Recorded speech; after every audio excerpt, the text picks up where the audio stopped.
एक समय की बात है, एक छोटे से गांव में कंचन नाम की एक प्यारी और सीधी सादी गाय रहती थी। कंचन अपनी ममता और दयालुता के लिए पूरे गांव में जानी जाती थी।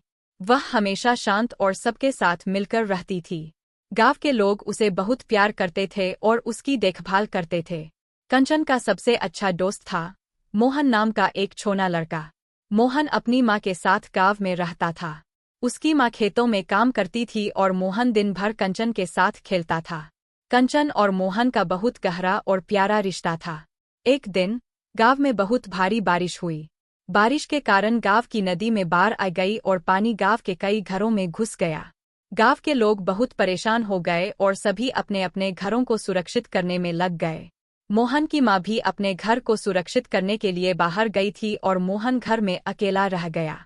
बारिश के कारण घर में पानी भरने लगा और मोहन बहुत डर गया। उसने कंचन को पुकारा, लेकिन कंचन बाहर चरने गई थी। थोड़ी देर बाद कंचन वापस आई और उसने देखा कि मोहन घर में फंसा हुआ है और उसे मदद की जरूरत है। कंचन ने बिना समय बर्बाद किए अपने पैरों से घर का दरवाजा धक्का देकर खोला और अंदर चली गई। उसने मोहन को अपनी पीठ पर बैठाया और सुरक्षित बाहर ले आई। कंचन ने मोहन को अपनी पीठ पर बिठाकर गांव के सुरक्षित स्थान पर पहुंचा दिया, जहां गांव के बाकी लोग भी थे। मोहन की मां ने जब देखा कि कंचन ने उसके बेटे की जान बचाई है, तो उसकी आंखों में आंसू आ गए और उसने कंचन को गले से लगा लिया।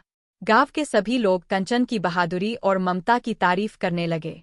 उन्होंने कहा, कंचन, तुमने अपनी ममता और समझदारी से मोहन की जान बचाई है। हम सभी तुम्हारे आभारी हैं। उस दिन के बाद से कंचन और मोहन का रिश्ता और भी गहरा हो गया। मोहन हमेशा कंचन की देखभाल करता और उसके साथ समय बिताता।